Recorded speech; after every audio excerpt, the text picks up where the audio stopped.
बनाने के लिए हमें ना कोमल कोमल बिच्छू घास के पत्ते चाहिए हैं। कुछ इस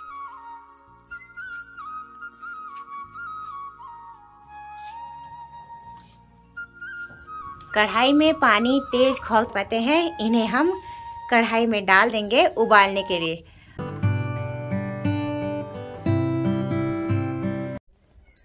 हेलो एवरीवन, गुड इवनिंग, शुभ संध्या। आप सभी को मेरा प्यार भरा नमस्ते और छोटों को ढेर सारा प्यार। मैं ज्योति नेगी स्वागत करती हूँ आप सभी का देवभूमि उत्तराखंड के पौड़ी गढ़वाल में मेरे खूबसूरत से गाँव रौली गाँव से। कैसे हैं आप सभी? होप कि अपने अपने घरों में सभी मस्त और स्वस्थ होंगे। मैं भी बढ़िया हूँ। आज के मेरे नए ब्लॉग की शुरुआत हो रही है मेरी मायके वाली गौशाला के बगल से। अभी शाम के 5 बज रहे हैं और मैं माँ के साथ आई हूँ गौशाला में गाय और भैंस को अंदर बांधने के लिए। आजकल जैसे नवंबर का महीना लग गया है, हमारे पहाड़ों में इस महीने अधिक ठंड बढ़ जाती है। गौशाला में सुबह से लेके और दिन तक अंदर ना ठंड होती है। इस वजह से हम लोग ना गाय भैंस को दिन भर भारी बांध के रखते हैं। अभी 5 से 5:30 बजे का टाइम हो गया है, तो अंदर बांध दिए है माँ ने गाय और भैंसों को। तो आज मैं सोच रही हूँ क्यों ना पहाड़ी स्पेशल डिनर में कंडाली बिच्छू घास का साग बनाया जाए। मैंने और मम्मी ने ये प्लान कर रखा है आज। तो देखिए माँ भी आ गई है और माँ करेगी मेरी वीडियो बनाने में मदद। तो चलिए जी, बिच्छू घास को लाने के लिए हमें जाना पड़ेगा अपने सगोड़े खेत के साइड पे। बिच्छू घास आमतौर पे हमारे पहाड़ों में ना खेत और जैसे बाड़े सगोड़े होते हैं तो उन्हीं के साइड पे मिलती है। तो यहाँ पे देखिए हमारे जो गौशाला है इसके बगल पे ही लंबी लंबी बिच्छू घास हो रखी है।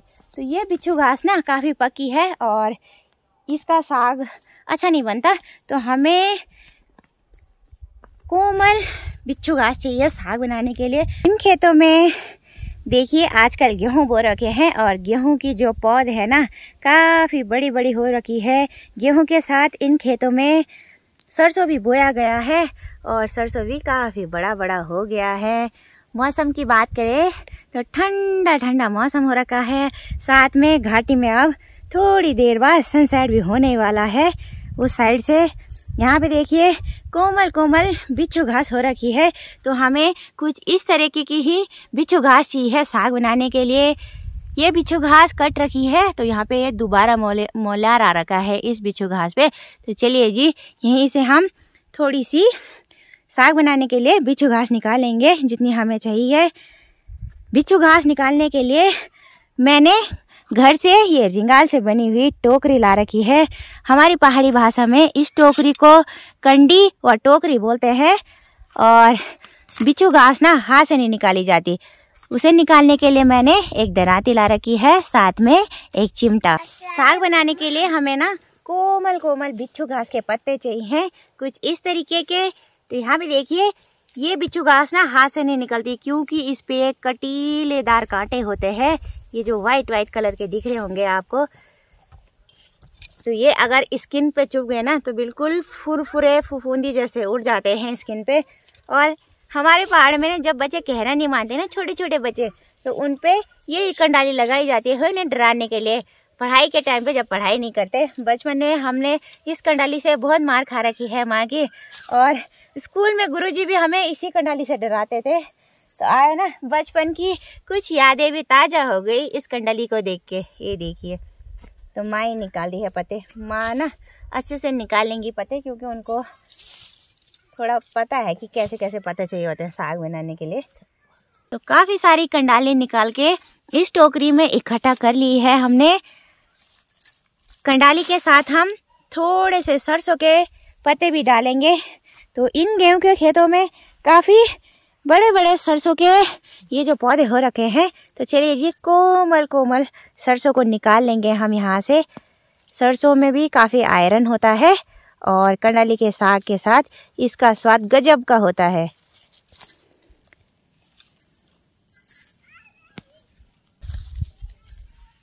तो यहाँ पे देखिए 1 मुठ के करीबन मैंने सरसों के हरे पत्ते निकाल लिए हैं यहाँ अपने गेहूं के खेतों से। इन पत्तों को भी अब बिच्छू घास के साथ रख देंगे। बिच्छू घास कंडाली के सारे पत्तों को मैंने 3 से 4 पानी से अच्छे से धो लिया है। अभी आ चुकी हूँ मैं अपने चूल्हे वाले रसोई घर में। तो आज के पहाड़ी स्पेशल कंडली के साग को हम पहाड़ी सिंपल तरीके से चूल्हे पे बनाएंगे। सामने चूल्हे पे मैंने बांस के छोटी छोटी लकड़ियां लगा ली हैं। अब आग जलाएंगे हम इस चीड़ की लकड़ी से। इस चीड़ की लकड़ी को हमारी पहाड़ी भाषा में छील बोला जाता है। इसमें इतना ज़्यादा लीस होता है और ये दरदरा टाइप का होता है, तो ये ना आग बहुत जल्दी पकड़ लेता है, इसलिए हम पहाड़ी लोग इसी का प्रयोग करते हैं आग जलाने में।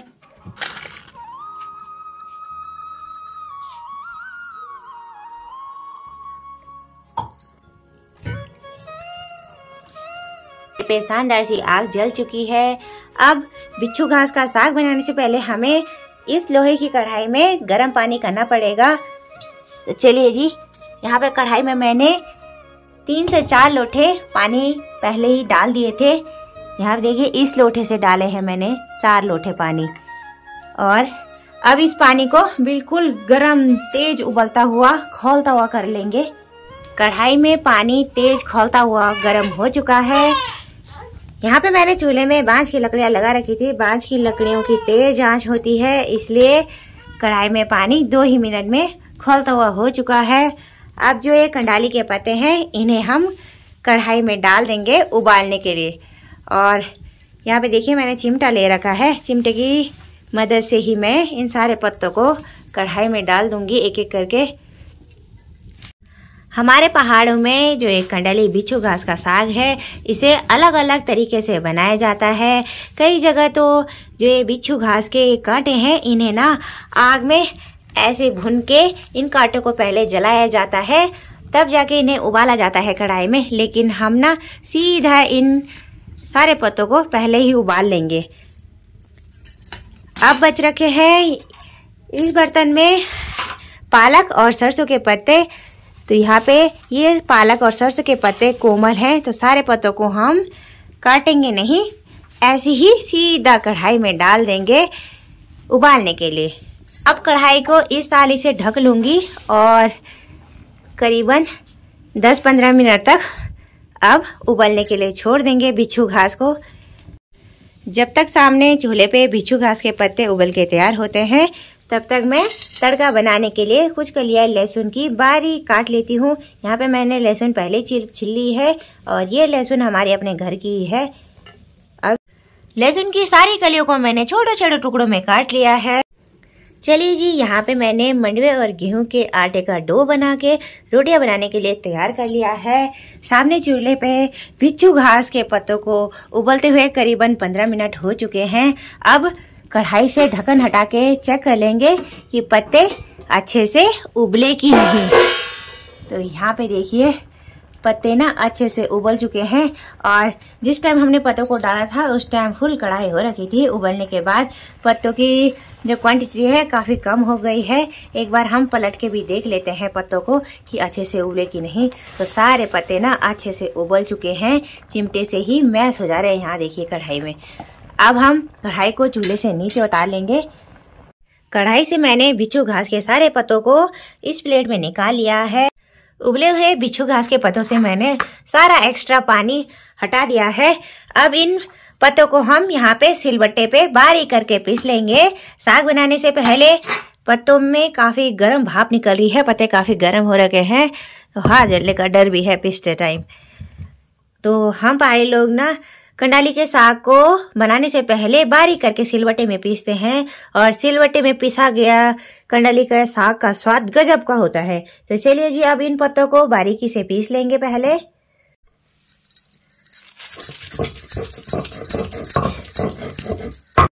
बिच्छू घास के सारे पत्तों को मैंने बारीक करके सिलबट्टे में पीस लिया है। अब पिसे हुए सारे पत्तों को मैं यहाँ प्लेट में निकाल लूंगी। अब बारी आती है बिच्छू घास के हरे साग को बनाने की। यहाँ पे मैंने लोहे की कढ़ाई से सारा पानी फेंक दिया है बाहर। अब कढ़ाई को चूल्हे पर चढ़ा देंगे साग बनाने के लिए। लोहे की कढ़ाई में ही मैं ज़्यादातर हरे साग को बनाना पसंद करती हूँ। इस कढ़ाई में काफ़ी सारा आयरन होता है, खून की कमी की पूर्ति भी हो जाती है। अब साग को बनाऊंगी मैं यहाँ पे सरसों के तेल में। सरसों के तेल में बनाया गया बिच्छू घास का स्वाद ना गजब का होता है। यहाँ पे साग को बनाने के लिए मैं डाल दूंगी 2 चम्मच तेल। कढ़ाई में तेल भी गर्म हो चुका है, तेल में धुआं उठने लग गया है। यहाँ पे सबसे पहले हम इन लाल मिर्चों को खाने के लिए यहाँ पे भून लेंगे।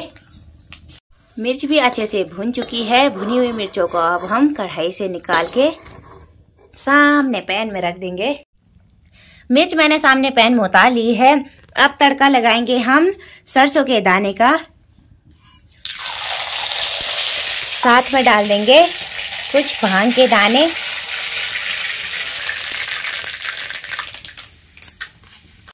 सरसों, भांग और जीरे के दाने अच्छे से चटक चुके हैं। भांग का तड़का लगाने से इस बिच्छू घास के हरे पत्ते का स्वाद गजब का हो जाता है। अब हम यहाँ पे कटी हुई लहसुन की कलियों को कढ़ाई में डाल देंगे तेल में भुनने के लिए। लहसुन की कलियां भी भूरी हो चुकी है, अच्छे से भुन गई है। अब पीछे हुए बिच्छू घास के पेस्ट को कढ़ाई में डाल देंगे और 3-4 मिनट तक अच्छे से भून लेंगे। हरे साग को मैंने कढ़ाई में अच्छे से भून लिया है और इस गोल करछी की मदद से घोट भी लिया है साथ में। ये देखिए, घोटने के बाद बिल्कुल पतला रबड़ी जैसा हो गया है बिच्छू घास का हरा साग। अब बारी आती है मसाला डालने की। मसाला डालने से हम डाल लेंगे स्वाद के अनुसार नमक। तो यहाँ पे डालूंगी मैं आधा चम्मच के करीबन नमक। साग कम है कढ़ाई में, इसलिए मैं आधा चम्मच ही नमक डालूंगी। बाकी डाल देंगे मसाला दानी से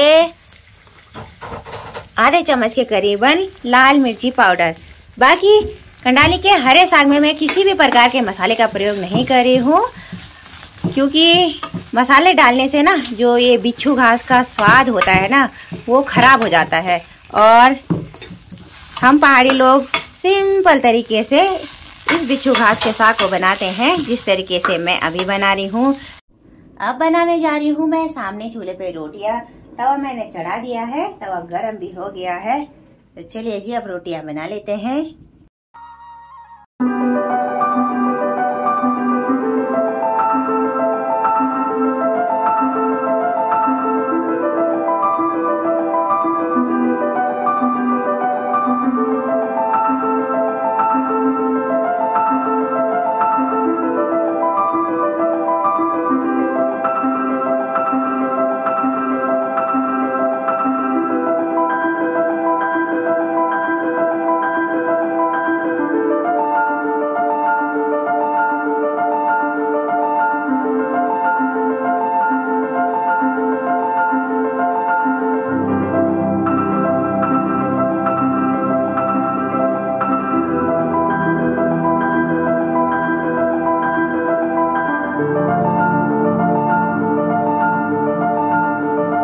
गरम रोटियां। तो चलिए दोस्तों अब उठा लेते हैं गरमा गरम बिच्छू घास के हरे साग मंडे की रोटियां, घी, हरी मिर्च का लुफ्त और साथ में 1 गिलास दूध का भी। अयान सभी सो के उठ रहा है, उसका मूड ऑफ हो रखा है, पता नहीं क्यों। माँ ने भी अपने लिए डिनर की थाली परोस ली है। तो चलिए दोस्तों टेस्ट करके देखते हैं कंडली का साग कैसे बन रखा है। मैं तो माँ से ही सीखी हूँ कंडली का साग बनाना। माँ अक्सर बनाती रहती है और मेरे माई के साइड ना ठंड काफ़ी होती है। ठंड के मौसम में हम पहाड़ी लोग इस हरे साग को खाना ज़्यादा पसंद करते हैं। और ये साग इतना गर्म रहता है, काफ़ी आयरन और कैल्शियम भी इसमें होता है। चलिए टेस्ट करके देखते हैं।